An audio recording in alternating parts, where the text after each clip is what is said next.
All right, so we're gonna start our recording. All right. So Tassif had suggested first, let's go over 4.2, number 5. You say 4.2, number 5 and 6?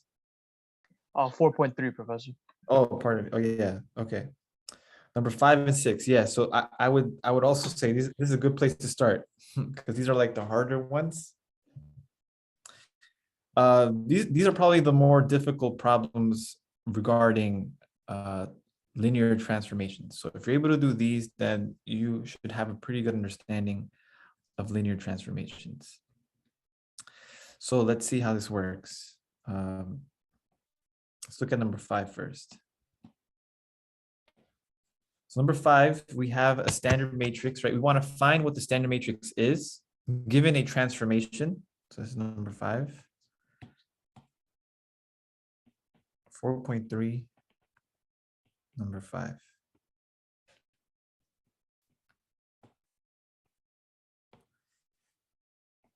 It takes something in R2 and maps it to something into the same space. So this is also called not just a linear transformation, but particularly it's a linear operator. So operators are linear transformations that map one thing from its domain, and its codomain is the same thing as its domain. So you're in the same space.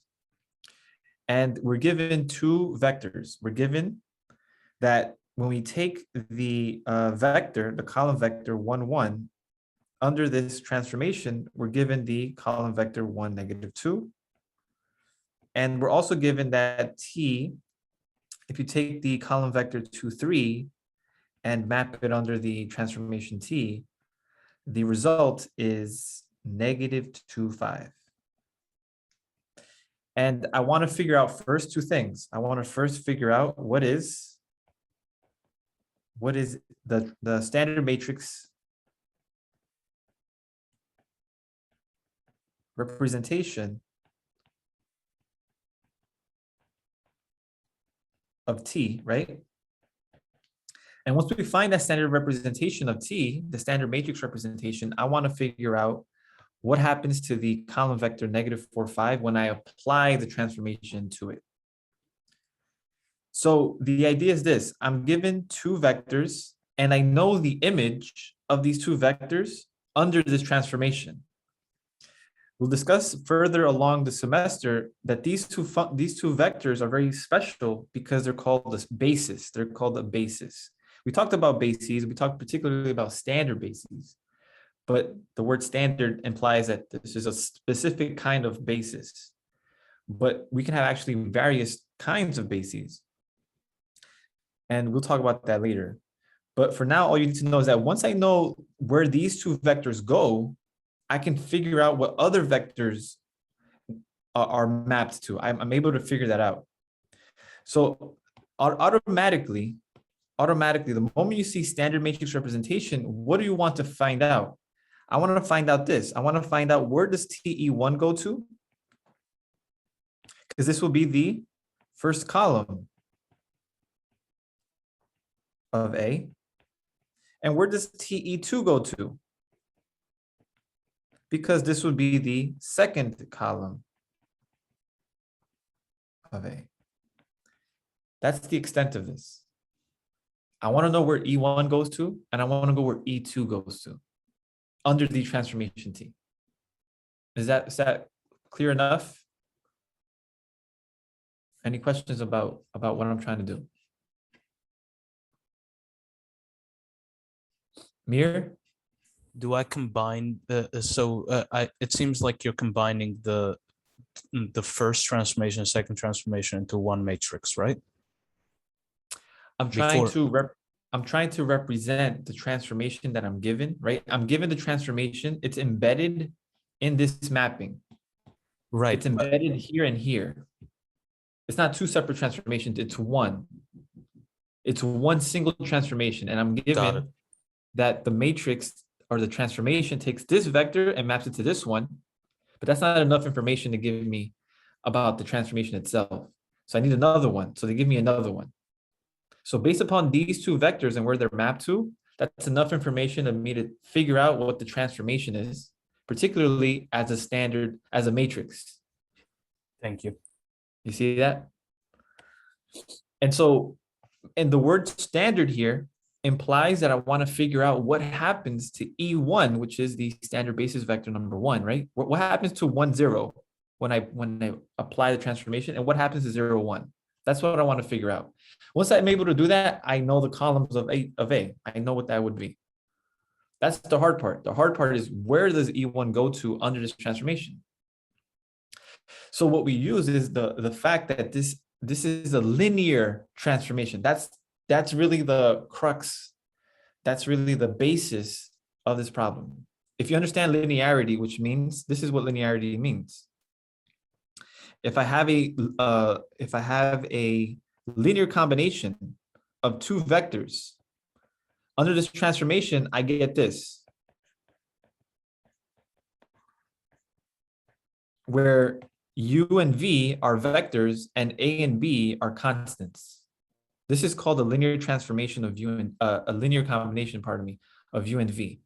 Because this is a linear operator, linear transformation, to find what this equals under the transformation, it's the same thing as taking each one individually and multiplying by the scalar. That's a very nice property behind linear transformations. That's what I'm going to apply. So the idea is, hey, what constants do I need for 1, 1, and what constants do I need, scalar multiple do I need of 2, 3, which gives me the standard basis vector E1. I'm trying to figure out what is A and B. Do you see that? And do you see how this becomes? I don't know if you see it yet. You can rewrite this as a matrix equation. You can write this as 1, 1, 2, 3. This is AB. Remember that matrix multiplication is a linear combination of the columns. So writing it this way is equivalent to writing it this way, and you can check it out yourself. And so this becomes what? This becomes a matrix equation. We have our A, right, coefficient matrix with a vector that gives me a other column vector. And how do I solve this? How do I solve for V? I can do various different methods, right? I can solve this by row reduce echelon, like row reducing, augmenting the matrix 1, 2, 3 with 1, 0, and then putting it into row reduce echelon form, and then seeing that. Or because we want to expedite the process here, I can write this as a column vector. This column vector can be found by what? A inverse B. And so I would recommend doing that. And this is a scenario where using your calculator to find the inverse, I would be okay with it. I'm not telling you exactly, hey, find the inverse using the inversion algorithm. So in this regard, in this problem, it's okay to be like, oh, because if you show me this, I know exactly, it shows me that I know that you know what you're doing. So from here, I would, pardon me? Never mind. I just have a question for later then. Yeah. So Mir, do you still have a question? No, I'm good. Okay, good. Yes, Baldwin. Oh, so I was just gonna say, because I've been using my calculator, but just to make sure the inversion algorithm is 1 over a absolute things adjacent times the adjacent matrix. No, that's the adjoint. That's the adjoint matrix method. The inversion algorithm is when you place the matrix that you want to find the inverse of, and you augment the identity matrix, and then you perform row reduced echelon form to it. You perform Gaussian elimination to get the row reduced echelon form. So you get, what do you get? You get the identity on the left and the inverse on the right. That's the inversion algorithm. It's going to take too long to do all of this. Okay. If you even want to, but again, we're dealing with the 2 by 2 matrix, so finding the inverse should be pretty quick. Okay. But I'm talking about in terms of the calculation. You can use your calculator for this. Okay. But regardless, what would be the inverse here? So the inverse here, 3 times 3 minus 1 minus 2, right? So the determinant is just 1. So this matrix is pretty nice. And then you what? You flip the 3 and the 1, and you negate the -2 and the -1. So this is my inverse. So my inverse is 3, -2, -1, 1. And this is B. B is 1, 0. That's pretty nice because when you do the matrix multiplication of this, all you get is the first column, right? That's exactly what E1 does. It's the first column. So I get 3, -1. That is V, which implies what? That A is 3 and that B, write this in different colors, that A is 3 and B is -1. Okay, how does that help me now? Because now look at this. T of E1, what is T of E1? T of E1 is T of 1, 0. But what did I just show that 1, 0 is? So what did I just show? Going back, I showed that if I have 3 of these, let me write this, yeah.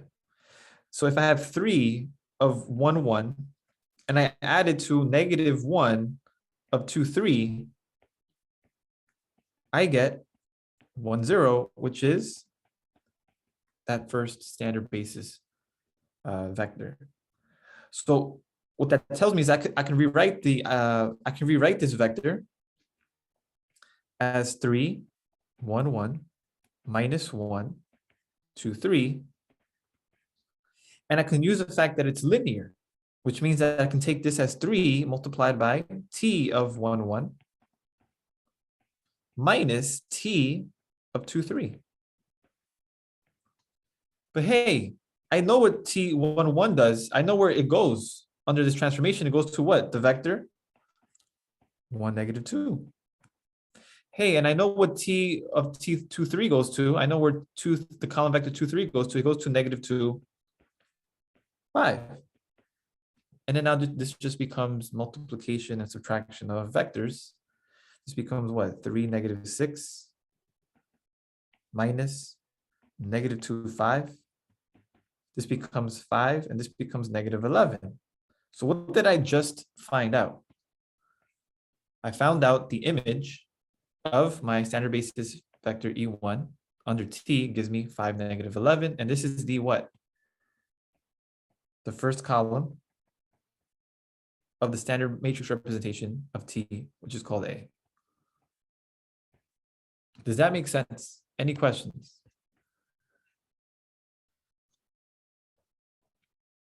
If you understand this, then applying the same reasoning to E2 is what you're going to do after. Do you guys see that? So any questions about this process here? I just have one question, Professor. Right above the T transformation, can you explain that again? That's from the formula you got up there. Here? Yeah, that. Okay. So I know it's hard sometimes, right? Because you're looking at the small details and then you're forgetting the big picture. The big picture is that I want to figure out this. I want to figure out T of E1. Why? Because that would give me the first column of A, which A is the standard matrix representation of T. I want to express the transformation T as a matrix. Well, how do I do that? I want to figure out what E1 is. That's always what we have done so far. Just plug in E1, plug in E2 to figure out what is the first and second column in a transformation such as this. So that entails to figure out, because I don't know what E1 is mapped to, but I do know what T of 1, 1 is mapped to and what T of 2, 3 is mapped to. I know what they are mapped to. What I have to figure out is how do I express E1 as a linear combination of these two vectors from the domain. So that task that I have here is translated now to this. Because once I'm able to figure out what E1 is described as in terms of these vectors, then, and which I do so, right, by creating this system of equations, and I'm able to figure out what is the constants that I need for each of these multiples of the vectors so that I get E1. Once I'm able to figure this out, then I can, instead of treating it as 1, 0, I can treat 1, 0 as 3 of 1, 1 minus 2 of 3. And then once I'm able to figure this out, I can use linearity, the fact that T is linear, to tell me that this is the same thing as saying 3 of this minus 1 of these. But I know what this is. I'm given that. And I know exactly what this also is. I'm given that as well. So I'm using the information that they give me to figure out what I want, which is T of E1. And I'm able to do that. I figured out that T of E1 under all these different representation of the vector 1, 0, under this new linear combination, I'm able to figure out that the standard basis vector E1 is mapped to the vector 5, negative 11. And I'm going to apply the same process for E2. I'm going to do, hey, what is the constant for this guy? And I'm just use different letters for it. I'm going to use different letters. Mir, do you have a question? Yeah, so I can to develop an algorithm for myself. I guess the first thing I do is find the inverse, find the inverse and multiply it by AB, and then I plug in E1, E2, and if I have more, I plug in other ones as well, right? That should work. For E1, yes. So if this was like if they give you more vectors like 1, 2, 3, and you're in the 3 to 3, R3 to R3, then there will be more. But the process will be exactly the same. You have a 3 by 3 matrix A, and you want to take the inverse of that. Got it. Left multiply it to the column vector, which would be 1, 0, 0, and then that's how it grows. This is how, right? You can apply this now as a general idea. The general idea is as follows, right? I start by finding A inverse, and the V vector remains the same. So A inverse, and then I plug in the different values for B to get all the different values, all the different. But the thing is that this A inverse, I treat it as A because we normally treat the vector, the matrix as A, but this A inverse is not going to be the same A inverse. Yeah. Actually, well, no, you're right. It is. Right. It is. It is going to be the same because these vectors are the same. They're the same. What's going to change is this vector here. So instead of having 1, 0, we're going to have 0, 1. So you're right, Mir, you're right. Thank you. Yeah, very good. Very good. So yeah, that's the idea. So instead of now, I want to find T of E2, correct? I don't know what that is. So I want to figure out, hey, what constant of 1, 1 plus what other scalar multiple of what was it? 2, 3, right? What should I have C and D be so that this gives me 0, 1? And then I can rewrite this as the matrix equation 1, 1, 2, 3 of CD. And then Mir pointed out perfectly that, hey, to find CD, I just have to apply the inverse. So this is A, right? This is another vector. I'm gonna call it U. And this is another vector. So I could call this like B1. This is B1. This is B1. And this is B2. I'm gonna call this X as well. So you could use all these different letters. So the missing thing here is A inverse times B2. I already know what A inverse is, right? It's 3, negative 2, negative 1, 1. And I'm treating this as 0, 1. And so I get, what do I get? I get the second column of the inverse matrix. And this is exactly the solutions for what? For C. C is negative 2 and D is 1. Now that I have that, I can rewrite T of E1, T of E2, pardon me. So let me just make sure you guys see the sequence here. So then I can rewrite this now. So I start here, now I start back here. I write this as negative 2, 1, 1, plus 1 of 2, 3. If I add this up, I should get 0, 1, which equals E2. So E2, T of 0, 1. This is equal to T of negative 2, 1, 1, plus 1, 2, 3. By the linear property of the transformation, I get negative 2 times T of 1, 1, plus T of 2, 3.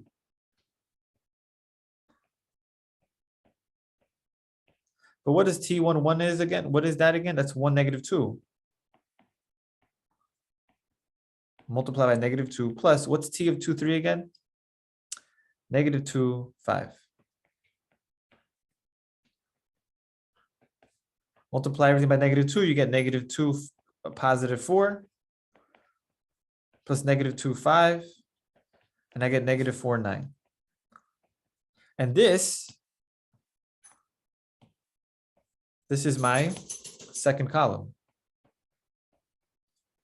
of the standard matrix A. So what is A going to be? The standard matrix. So the standard matrix representation of T. Well, that's A, first column, 5, -11, second column, -4, 9.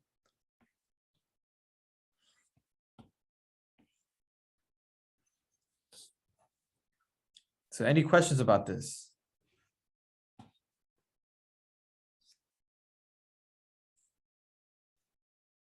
Make sense?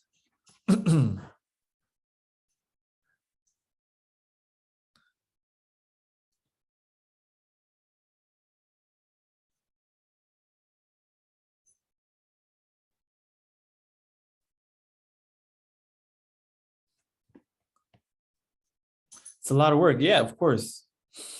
That's what I'm saying. This is the hardest problem of its kind. So when we talk about linear transformations, that's why, I don't know if you've noticed, for each subsection in the review sheet, usually the harder ones are like the last few. So like if I give you 5 problems for that one subsection in the review sheet, like the 5th one, the 4th one, the 6th one, they're like the harder ones. So it goes by scale. So the first one should be easy, 2, 3, get moderate, and then 4, 5 are the harder ones. Do we do anything with -4, 5? Oh, yes. Sorry. That's like part 1 of this problem. This problem we just talked about. Find the standard matrix of A. Find the standard matrix A for the linear transformation T. I found it. And then it says use standard matrix A to find T of X. Well, what is X here in this case? I'm given the vector -4, 5. So how do you find the image? A lot of this is just vocabulary. How do you find the image of a vector under transformation? You apply the matrix. You left multiply the matrix to that vector. So the idea, so now that I found that, I say, hey, what is, so this is like part B. What is a T of X inverse? What is T of X? The vector. But what is the vector? They're giving me the vector is what? -4, 5. So I want to find what is T of -4, 5. Pardon my dog. I don't know why he likes barking for no reason. There's no reason for him to bark. So then we have, this is what? A of X, right? This is X. This is my vector X. This is equal to 5, -4, -11, 9, -4, 5. So this is just left multiplication of A. That's all. And what do I get? I get -20, right? -20. And I get 44 plus 45. So the resulting vector, the image of -4, 5 under this transformation T is the vector -40, 89. Whatever that is, whatever that's going to look like, that's what it is. So that's the complete answer.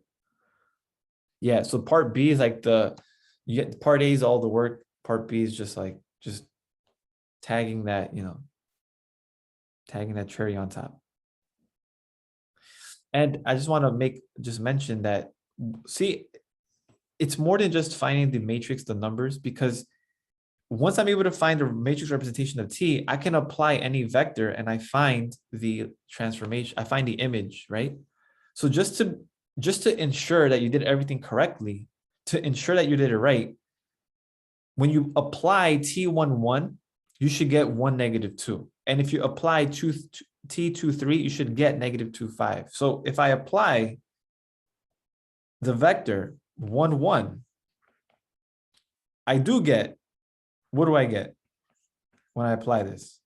5 minus 4 is 1, and -11 plus 9 is -2, which is exactly what I'm supposed to get. Do you see that? So this kind of checks off, and then you can try the other vector just to make sure that the matrix that you get does indeed give you what you're supposed to get. That's a way to check. Okay, so once that's checked off, then you can apply any vector you'd like and want to figure out, hey, what is a vector -105? What happens to that vector when I apply t? What's the image? You just apply the matrix multiplication and you get that vector. So that's the connection that matrices have with linear transformation. Does that make sense? So number 6, the one right after it, is exactly the same problem. It's just you have a 3x3 matrix now. So I don't know if it would be worthwhile to go over number 6 if it's literally the same thing. It's just a little bit bigger. If you guys want me to go over it, I can go over it. If not, then it's the same thing. Can we go over? If nobody else has a question, can we go over the? I have it right here. Come on. So I just want to ask Tassif, is that okay? Yeah, that's fine. That's fine. So I had another student say 4.1. They want to go over 4.1. So 4.1, which one exactly? 4.1. Any one of them?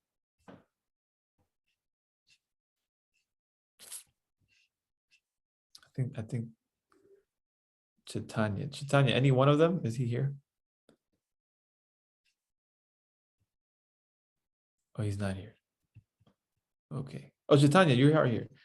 Do you have a particular number?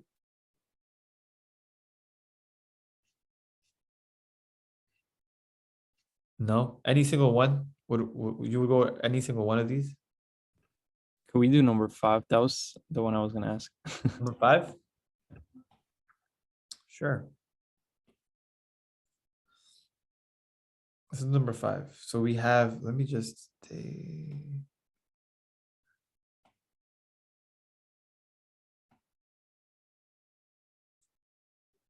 Yeah, let me just T of X, Y, Z.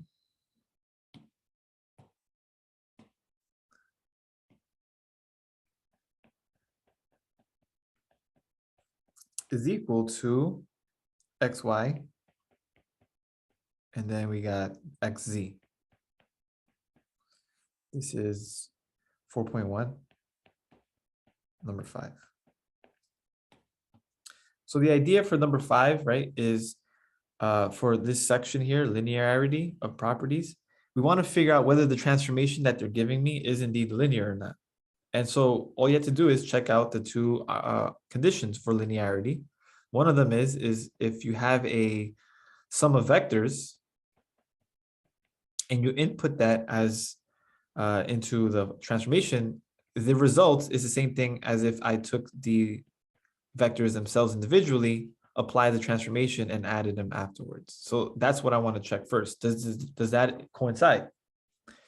And the other condition is if I have a scalar multiple of a vector, will that be the same as that if I multiply the scalar multiple by the image of V under T?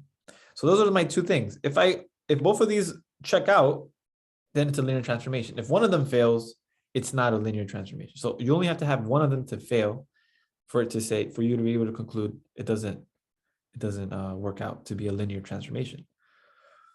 So what does that entail? So remember, this is like a representation of a vector X, Y, Z. So I can represent this transformation in more than one way. I can write this as T of X, Y, Z, for example. You see this? It's the same thing as the vector X, Y, X, Z. I can do this as well. I can write this in more than one way. Okay. So what I'm going to do is I'm going to say, hey, let U be the vector x1, y1, z1. And let V be the vector x2, y2, z2, right? This is just in generality. Okay? So then what happens when I apply T of the sum? So let me just write what the sum is. What is the sum? U plus V. The sum is x1 plus x2, y1 plus y2, and z1 plus z2. So what happens when I apply T of U plus V? Let me just use, I can use the parentheses, or I can use this bracket notation as well. So I'm just using the bracket notation. So this is T of x1 plus x2, y1 plus y2, z1 plus z2. So under this transformation, what am I supposed to get at the end? I get what? I get x1 plus x2. I get y1 plus y2. And I get x times z, right? Which is what? x1 plus x2 multiplied by z1 plus z2.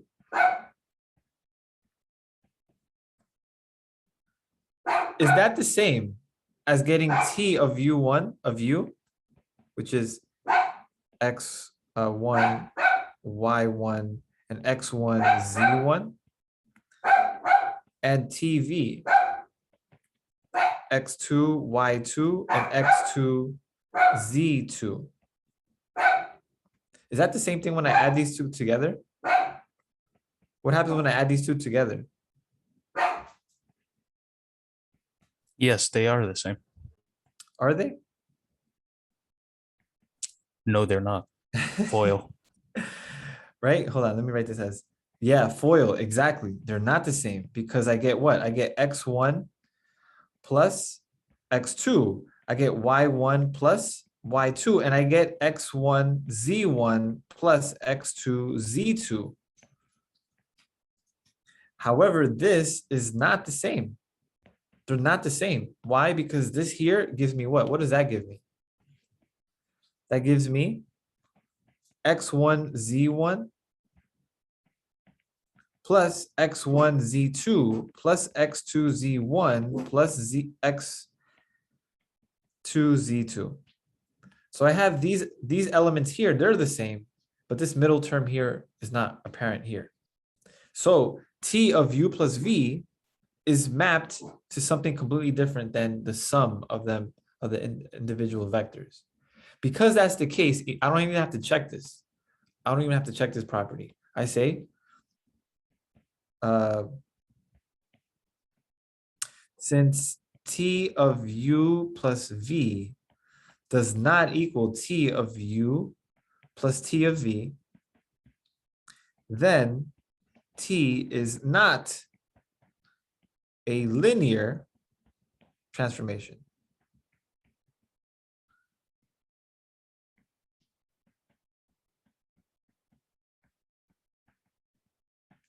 Does everybody see that? Yeah, my dog, I don't know why he's just old, okay? He's like almost 15, so he sees things, hears things, I think, and just starts barking. But anyways, does everybody see the logic behind doing these problems? Baldwin. It's more clear now, but I just have one question. Where did you get the x1 plus x2 when you were doing the transformation? I was a bit Here? lost. Here? Yes, there. Okay, so do you see how what I'm trying to show? I'm trying to show this, right? So I'm like showing, I'm figuring out the first part here. I'm figuring out what this equals, and then I'm figuring out what this equals. Are they the same at the end? They're not. Now I'm looking at this first. I'm adding U and V first. So I'm taking the sum of this arbitrary vector and I'm taking the sum of another arbitrary vector. And what's the result? I get this, don't I? Yes, correct. So now applying the transformation to this vector, the idea is what? What's the idea? That the image of XYZ becomes XYXZ. In other words, the first entry, the second entry, the third entry becomes the first entry, the second entry, and then the first and third, the product of the first and third entry. So what is my first entry here? X1 plus X2, that's my first entry. What's my second entry? Y1 plus Y2, that's my second entry. But according to this transformation, I'm supposed to take the first entry and the last entry and take the product of that as my last entry. Okay, makes See what total I'm sense saying? now. Yep. So then in doing this, I get this at the end, It makes sense now. Thank you. right? I appreciate And it. once you have you check the other property, it doesn't work. Mhm. So we say that it's not a linear transformation. And that's the way this goes for all these problems. So any questions about linear properties of transformation, linear transformations? How do you prove that something is or show that something is linear as opposed to when it's not linear? And you can almost tell which ones are linear. When you have sums of variables, this will be linear. The moment you have a square, this won't be linear because you already see that the sum will not equal the squares, right? There's going to be a middle term somewhere. When you have a plus of a constant, you also will see that it won't work out.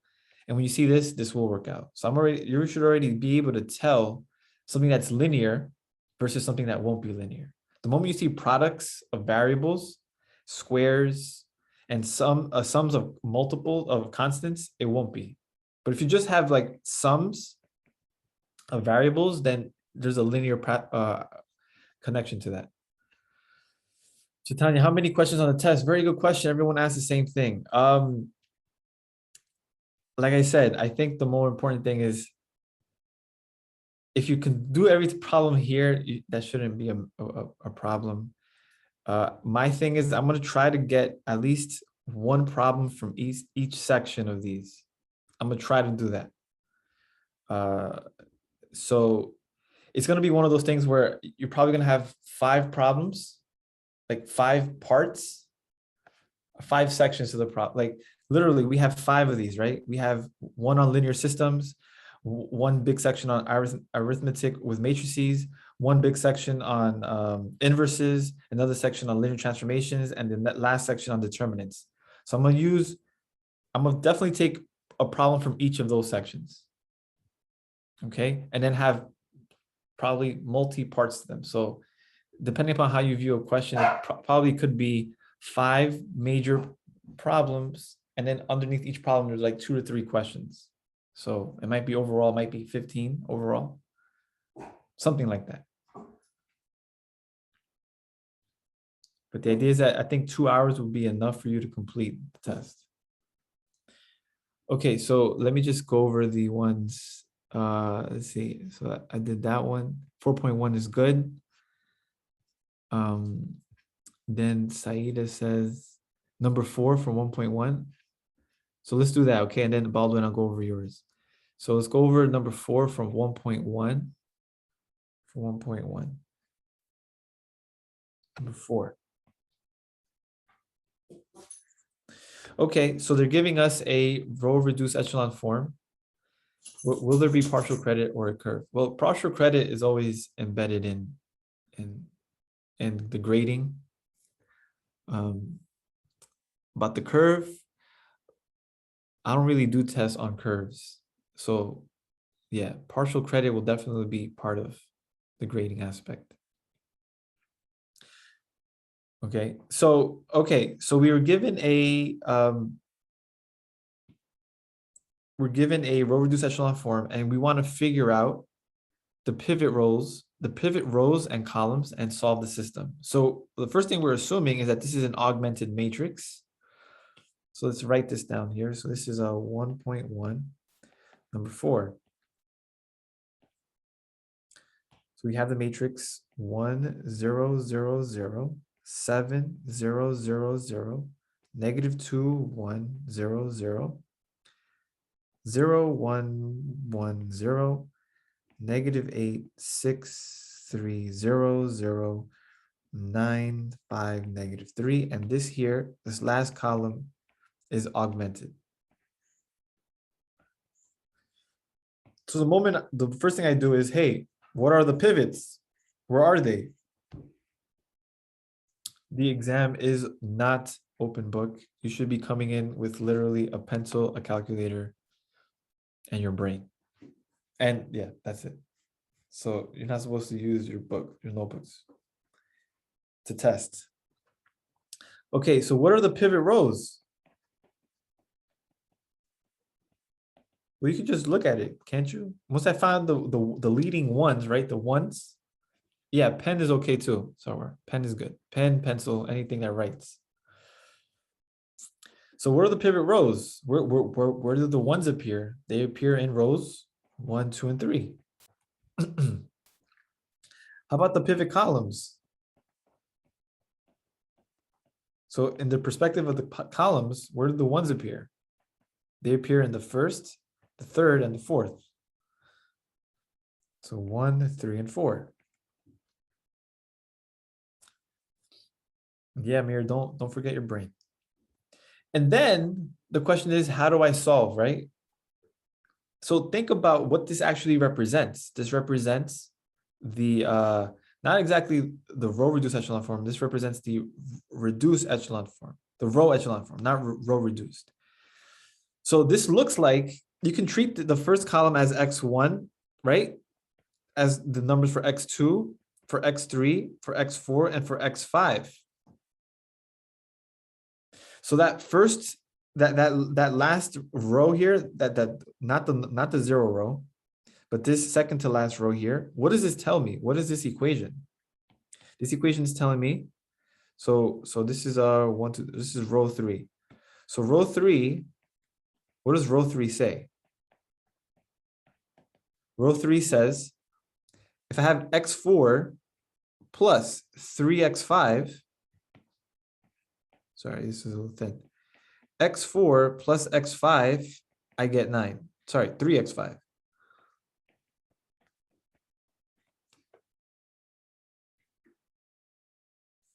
And then you should notice, so the reason why this is important, the columns are important, is because this tells me that x1, x3, and x4, they depend, they're depending upon the free variables. Which are the free variables? I can also include it as a problem. What are the free variables here? The free variables are where the ones don't exist in the columns. So free variables are x2 and x5. They're the ones that could be anything. But once you select that value for x5, then x4 is immediately found. See that? Because I can solve for x4 here. x4 is what? 9 minus 3x5. And then what we tend to do is, for those free variables, what we tend to do is we give them constants. We say, okay, or we give them letters. So x2, I'm gonna call it s, and x5, I'm gonna call it t, whatever t and s are. So I can write x4 now as 9 minus 3t, whatever t is. And then what does row 2 tell me?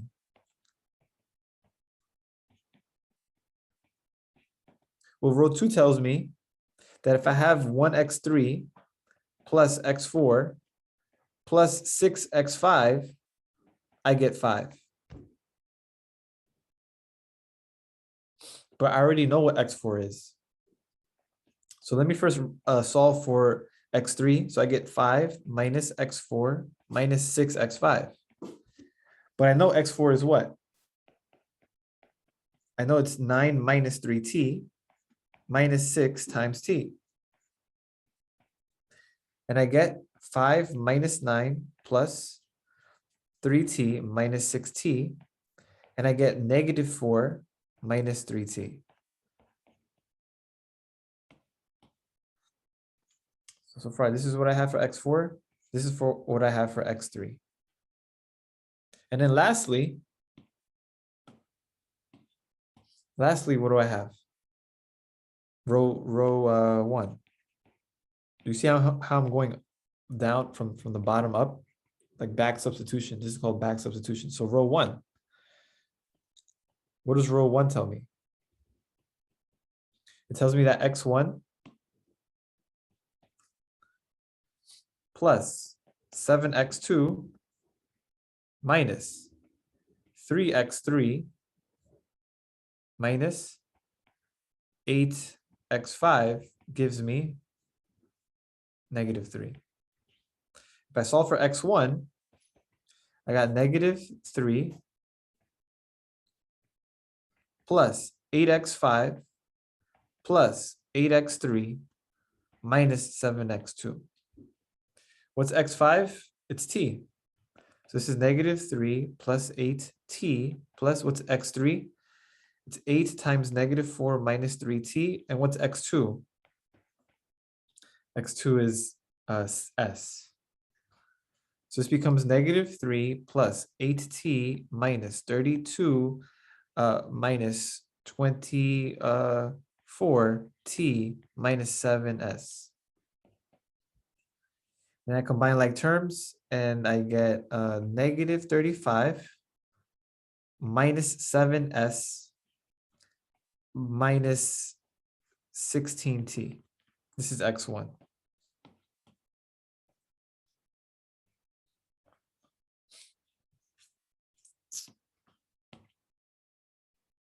Okay, so then what is my solution?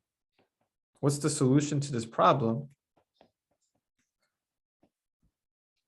It's -35 minus 7s minus 16t.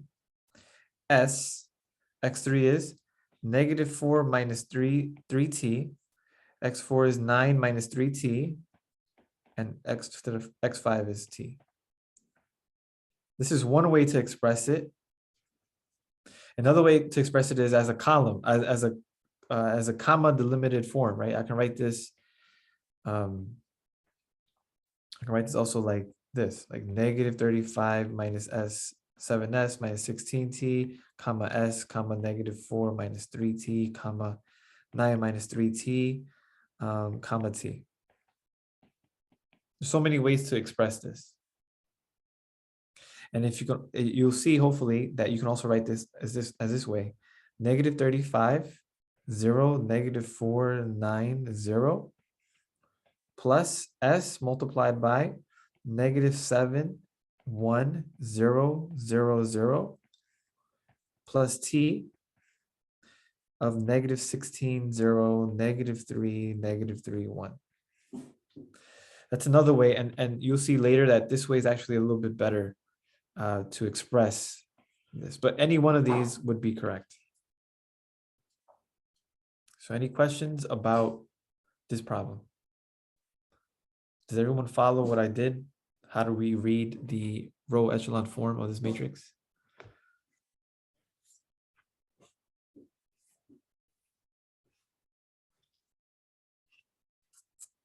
Good, everything good with this?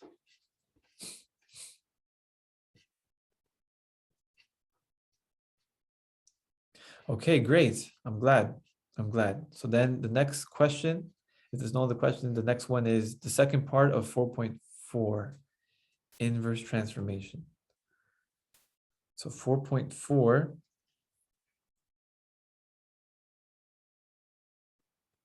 the second part, Saida, second part. So do you, which one? Oh, second part? This one, yeah, first one.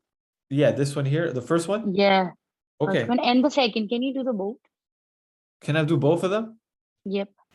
Well, okay, well, I'll see, because if I'm able to do number one, number two is exactly the same. Oh, Okay, okay so- then. So let's first look at number one, and then hopefully you get the idea.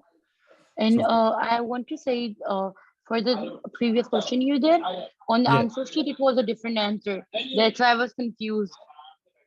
Was there? Was it different? Yeah, I just checked. Let me see. It was different. I think so. Could be. It could be a little typo. Let me check.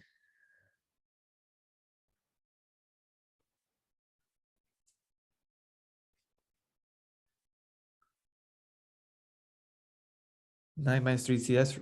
So I think the only discrepancy is x1.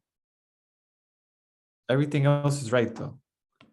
This is right. Yeah, that was, I was confused about that one though. This is I this was like, first one. I may have made a mistake myself, which is exactly what I did. I made a mistake. You see that? This should be -2, not -3. First of all, so that might be the problem. So I made a mistake. So good. Thank you for letting me know, because then this -85, right? -x3. You see that? This should be positive. So I did this really bad, really terrible. This is supposed to be a 2, and it became an 8. Okay, so that's my mistake. So this should be 2. And once that's resolved, this should be a -8. This should be a -6. So that when I combine like terms, this should be an 11, which is exactly what it says. And this should be a positive 2t, which is exactly what that says. And I should get a negative. Now we're talking, right? Is that better? It's a lot Yep. better. So this becomes -11, -7s plus 2t.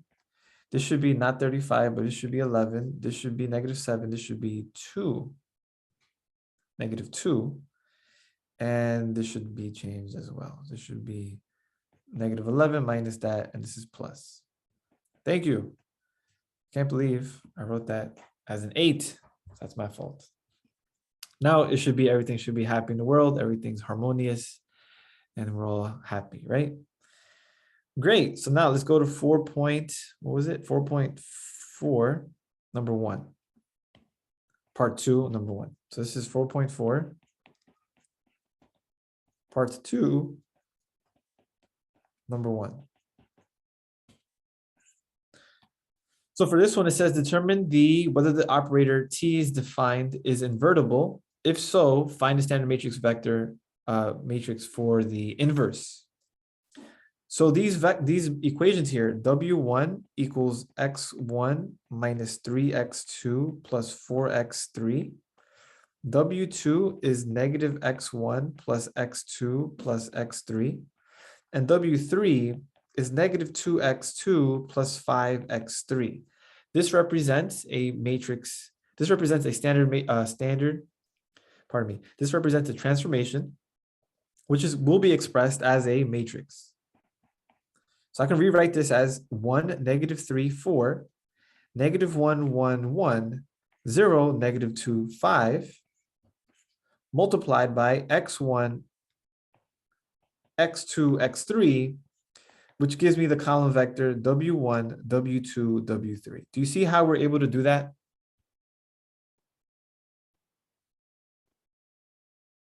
Does this make sense? I just rewrote the matrix, the system of equations as a matrix equation. And this is my A. This is my X. And this is my, here, I'll call it W. So T is associated with A. This is T. Transformation T is given by this matrix A.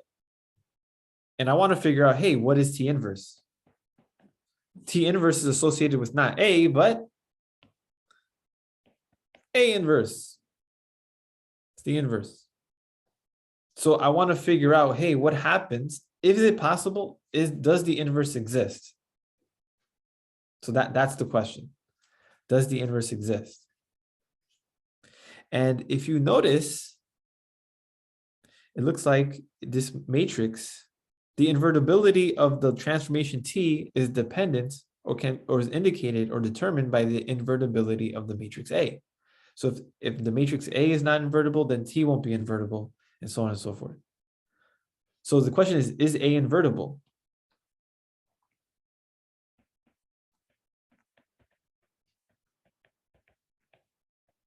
So there's many ways you can try to figure that out. One way is finding the determinant. Is the determinant equal to 0 or not? That's one way. Another way is what is the row reduced echelon form of this matrix? Is it the identity or is it not? Do you guys see?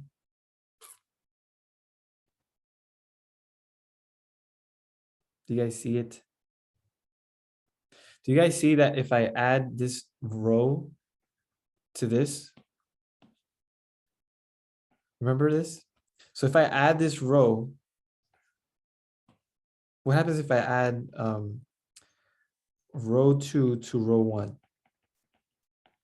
This is a row operation that adds a multiple of one row to another, which means I don't change the determinant, correct? I don't change the determinant. So in doing so, what's this new matrix going to look like? It's going to look like a 0, -2, 5.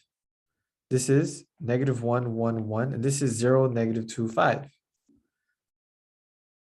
Hey, what do you notice? Two rows are the same. The moment we see two rows are the same, what happens? I can eliminate the row, right? So I'll have a row of zeros, for example, up down here, or I have a row of zeros here. What does that imply? What does that imply? That the determinant of A is what? It's 0, which implies what? A is not invertible. It's a singular matrix. If that's the case, then that means that T is not invertible. So we're done. This is not possible. That's why this is there is no inverse to speak of. So we'll do number 2 for that, because it's not the same, right? So on number 2, what does number 2 say? Number 2 says W1 is equal to x1 minus 2x2 plus 2x3. W2 is equal to 2x1 plus x2 plus x3. W3 is equal to x1 plus x2. I'm gonna do the exact same thing I just did. Xavier, I think I'll post it immediately after I'm done. So probably by like 1:30, maybe 2:30, I'll have the recording up. Okay. So I can rewrite this as what? As 1, -2, 2, 2, 1, 1, 1, 1, 0. X1, x2, x3. W1, W2, W3. Again, this is what? This is the matrix standard representation of T. I want to know what T inverse is. So I will need to know what A inverse is. And this actually has an inverse. You have to find the inverse. So in this regard, you can also use your calculator for this, because I'm not telling you to use any inversion algorithm to find the inverse. So you put that in calculator. I'll use that real quick. Let's see, where do I have mine? Oh, it's right here. You know what? Let me just show that to you using my emulator here.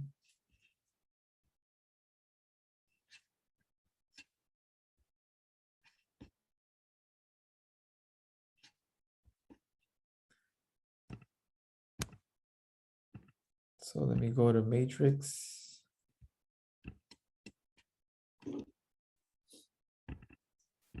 I'm going to edit 3 by 3, and I get 1, enter -2, enter 2, enter 2, enter 1, enter 1, enter 1, enter 1, enter 0, enter. So I got my matrix A, and I want to find the inverse.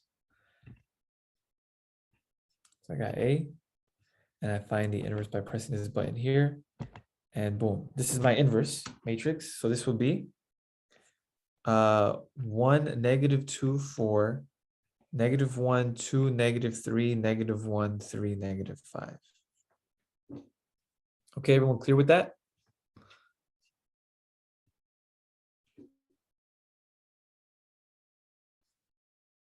So does everybody see that? That's the inverse. So what does that mean? So what is this?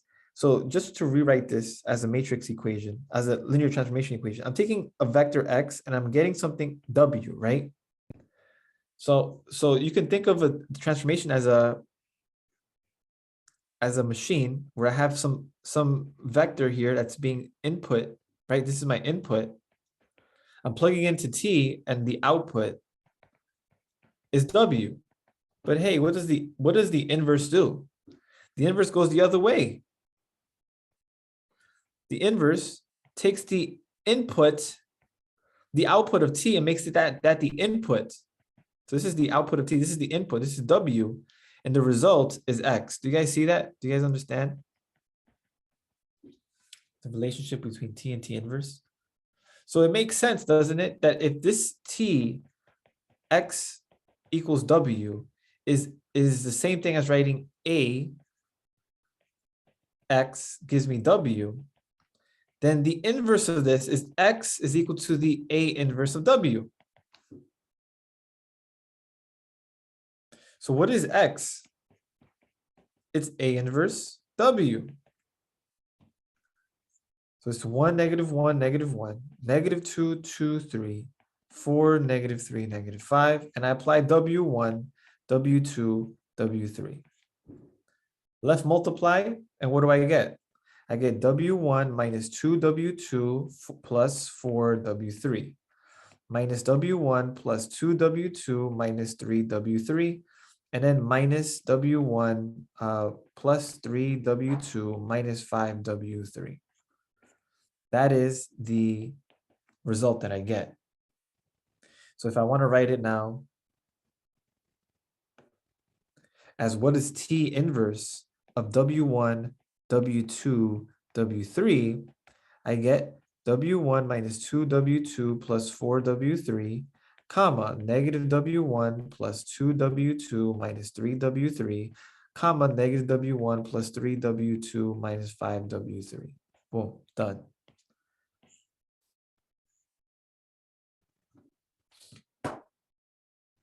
Does this make sense?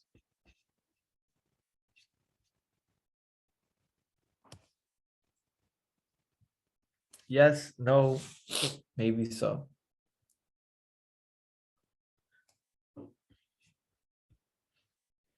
It helps. Thank you, Ahmad. Thank you. I'm glad it does. Okay, so I'm gonna go over 2 more problems. If there's any other problems, you can let me know. If not, we'll just end with these 2. So problem number 4.2, problem number 2. So 4.2, problem number 2. Yeah, the reflection, any of them, doesn't really matter. Any of them? So let's do B, right? So I just want to figure out what is the reflection of 2, -5 about the xz plane. So this is what, 4.2 number 2? 4.2 number 2b. So I have the vector. My vector is 2, -5, 2, -5, 3. And I want to find what happens to this vector when I transform it and reflect through the xz plane. So if it's across the xz plane, what am I oh, no problem, guys. I'm glad this is helpful. I really am. That's the point. I'm trying to help. That's all. That's all I can really do. Just help you guys as much as I can. So what happens when I reflect across the xz plane? Do you guys remember what's the effect? It's not as complicated as you think. This problem is not as complicated as you think. Like you can think about just in the 2-dimensional space. If I reflect something along the y-axis, right? What happens? I reflect this becomes like a negative x instead, right? The y stays the same. So then what happens in the xz plane? In the xz plane. So I know it's kind of hard to visualize this. This is x, this is y, this is z. And let's say I have a vector somewhere here. What happens when I reflect this through the xz plane? What's the only coordinate that changes? And I think people are saying, right, Mir is saying y, the y becomes negative y. That's right. The y value is what's being negated. The xz is the same. The xz coordinates If you're on the XZ, if you're reflecting it through the XZ plane, the only thing that's changing is the Y coordinate. That's all. If that's the case, then what's the reflection? What's the reflection matrix? If you go back to your notes, it should look like this.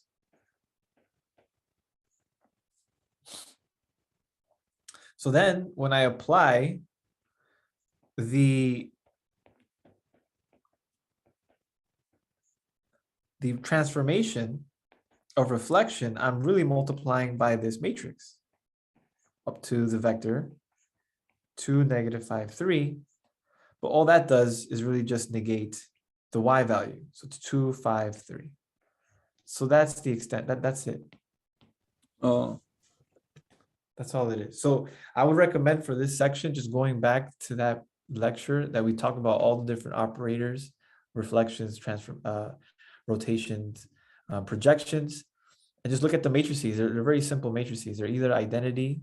They look like the identity with there's a negative in one of them, or they look like they have a row of zeros and you just have ones along the other diagonals, or you have the cosine and sine version, which is a rotation. And those are the extent of, that's the extent of these problems. You're just applying the matrix to these vectors to figure out what the result is. okay. Thank you so much. Okay. So that's 4.2, and then we'll go over David's 1.3 number 4. So 1.3. 1.3 number 4. Yay. More work, right? All right, so here we go. I want to solve this by Gauss-Jordan elimination. So this is where you have to actually apply the Gauss-Jordan elimination, which is what? So first I'm going to rewrite this system of equations as a matrix equation. So I get 0, 1, 3, -2. And if you notice, the augmented matrix is not really going to be useful here because it's a column of zeros. So the column of zeros, when I apply Gauss-Jordan elimination, is just zeros. Okay, so this becomes 2, 1, -4, 3. This is 2, 3, 2, -1, -4, -3, 5, -4.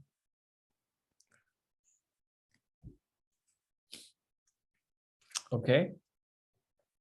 So this column of zeros is not really as important. So we don't really need to write that column. But if there were numbers, then we would, okay? But we don't really need it. So really what we're doing is just worrying about the 4x4 matrix here. And now I want to perform Gauss-Jordan elimination. So the first thing is I want to find what the pivot is. The moment you see a 0 here, you want to have a 1 here, not a 0. So I'm going to swap, right? I'm going to swap R1 with R2 as an example, right? Or you know what? Yeah, let's do that. So this becomes 2, 1, 3, -2. No, sorry, this is 2, 1, 4, -4, 3. This is 0, 1, 3, -2. 2, 3, 2, -1, -4, -3, 5, -4. And yeah, these numbers aren't the nicest numbers to deal with. Let's see. So I might just put the 0 all the way at the bottom. So I'm gonna swap R2 with R4 now. So I get 2, -4, 1, -4, 3, -3, 5, -4, 2, 3, 2, -1, 0, 1, 3, -2.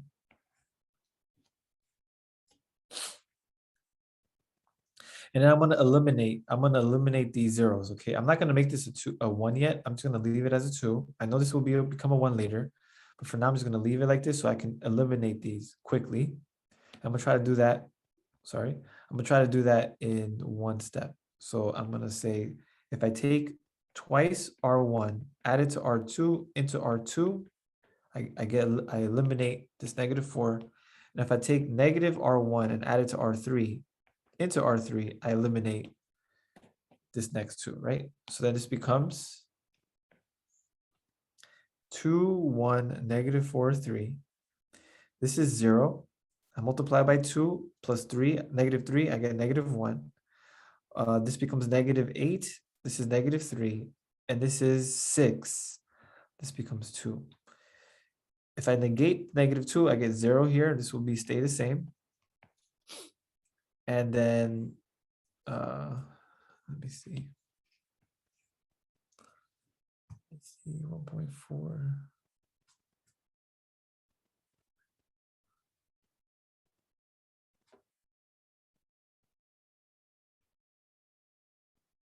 This is 1.4, right? I'm doing the right one, right? 1.3, sorry, 1.3. Number 4.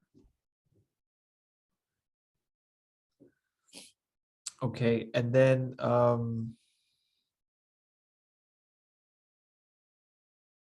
what happens here? Okay, so then I have -1, this becomes 2. This becomes +4, this becomes 6. And then -3.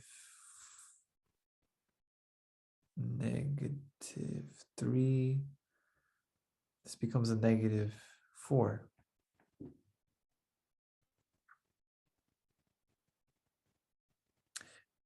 This should be, oh, this should be a -2, pardon me. And so then you should notice immediately, look at this row here and look at this row here. This row here is twice this row. So I can get rid of this row, can I? Oh, and another thing, if you notice, okay, watch this. So if I negate R2 to R2, right? If I just negate the second row, I get 2, 1, -4, 3, 0, 1, 3, 2. This is 0, 2, 6. This should be negative. -2, this is -4.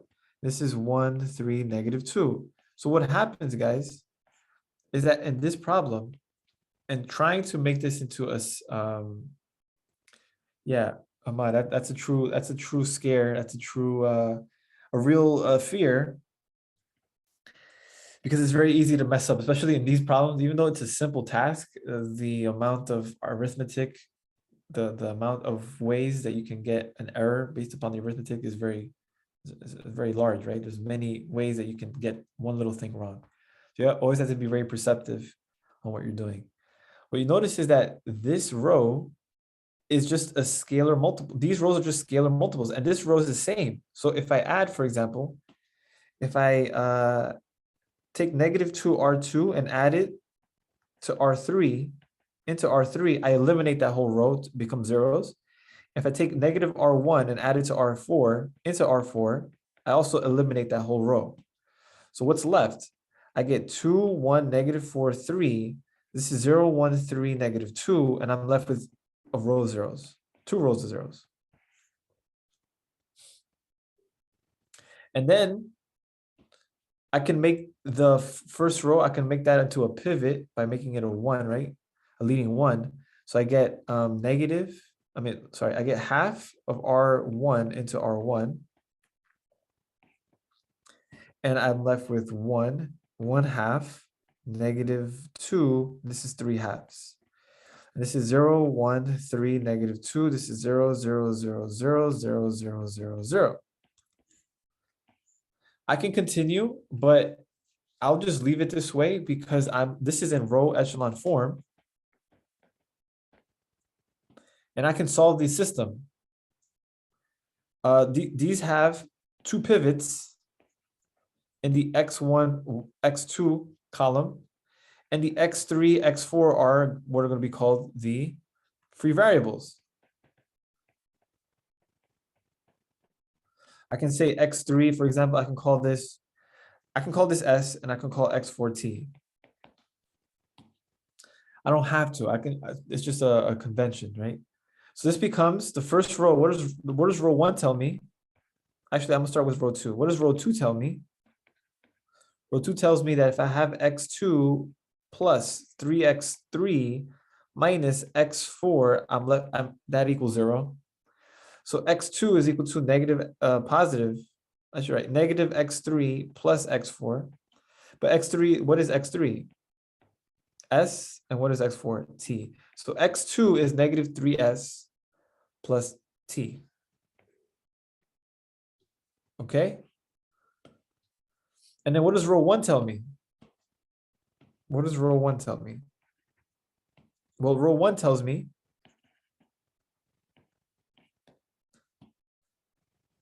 I had a question on this step. Okay, hold on. How is R1 plus R4 equal to 0? Are you speaking about? Oh, you're right. It doesn't. Pardon me. What I meant to say is not R1 but R2. My mistake. Thank you. So yeah, it's R2 plus R4. Negative R2. I'm adding the second row to this row because they're the same. They're the exact same thing. Right? So if I notice, hey, look, they're the same thing, I can eliminate them by adding the negative of that row to this row. And I get these rows to 0. So yeah, that's my mistake. It shouldn't be R1, it should be R2. Now what does row 1 tell me? Row 1 tells me that x1 plus half x2 minus 2x3 plus 3 halves x4 equals 0. x1 is equal to negative 0.5 x2 plus 2x3 minus 1.5 x4. x4 is a variable, so this is t. x3 is another variable, so this is s. And what is x2? It's negative, I'm just write it as a half, negative half of negative 3s plus t. This becomes 3 halves, or in other words, 1.5 s minus 0.5 t plus 2s minus 1.5 t. So the result is what? I get 3.5 s minus 2t. I may have made a little mistake. Have I?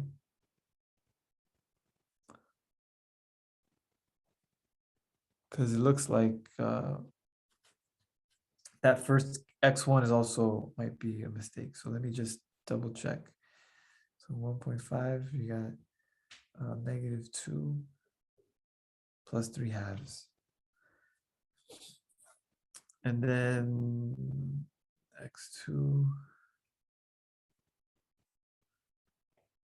is negative 3st. This is a half.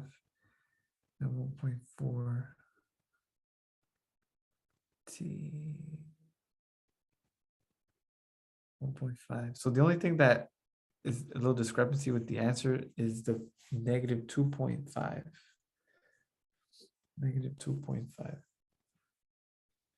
So unless you guys see the mistake, the potential mistake, because I think everything's okay with this one, but would be a little mistake here. Double check that the solution is correct.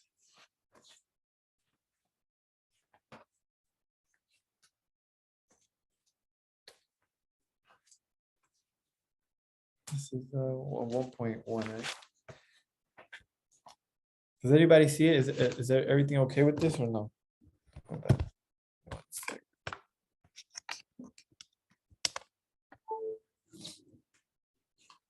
Did everyone follow my work with this?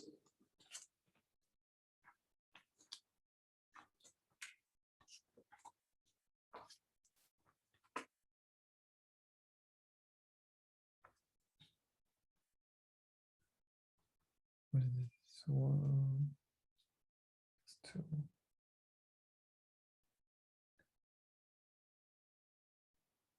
$18, 1.2.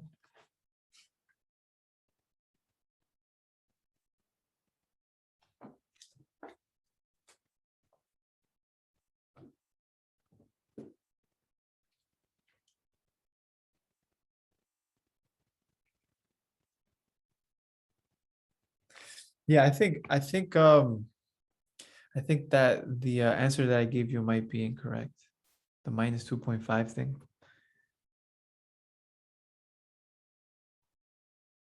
Yeah, I have to double check with that one, but given the work that I have here, it looks correct. So unless I completely change something, but it looks correct. So yeah, that answer that I gave you might be incorrect. Unless you have anything else.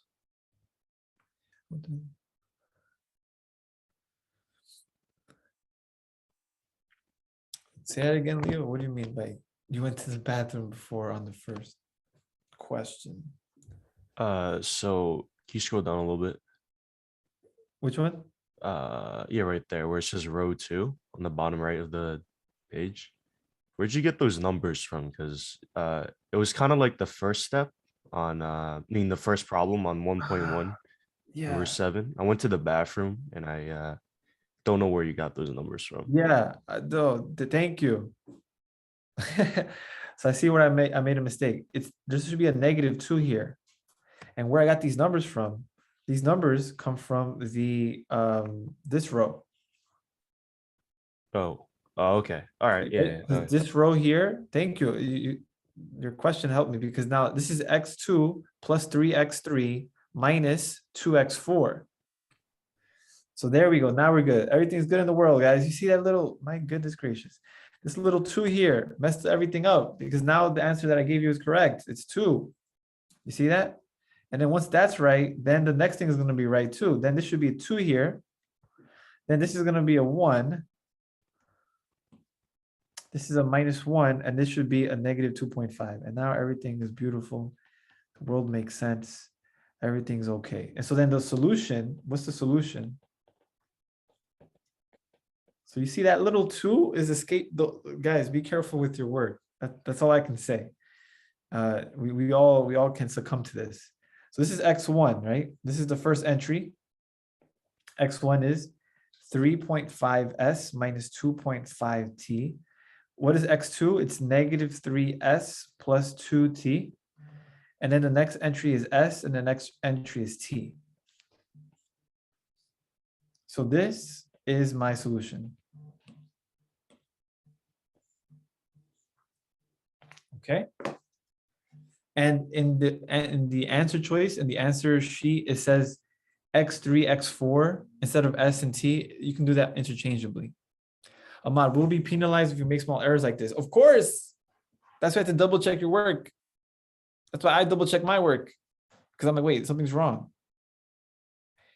It's like you're going to be penalized, but you're going to be given credit. So these are arithmetic mistakes. They're not fundamental conceptual mistakes, which are bigger. Like those are more problematic, right? But arithmetic, it's like the little, oh, you forgot a 2, you forgot the minus sign. It's like, it's not a big deal, but it is a big deal. It's not in the big deal in the grand scheme of things, because it's not like you don't know how to add. It's just that you missed it out. But if you want to get the whole complete answer correct, then yeah, it's a huge big deal, right? You don't want to get -1 because you forgot a +2. You want to get all the credit because you're able to make sure. All right. So yeah, doing it live like this, always, there's always little, little mistakes like this or like that arises. But hopefully when you're taking this and you're focused and you're concentrated and you're able to do this without having to miss a 2, like me. Don't be like me and miss a 2. Make sure the 2 is there. Make sure you know where you get the numbers from. Always backtrack and double check, especially in a process like this. As you can see, there's so many numbers and it's so easy to lose track. So make sure for these problems, take your time with this. If you can do the other problems quicker, then skip the problems that you know is going to be more time consuming. So a problem like this, the task is simple because the steps we know what to do, right? But the susceptibility of making a mistake is much higher in these kind of problems. It's just the nature of this procedure. Woo, okay. Guys, I think we can conclude our review session. I hope it helps.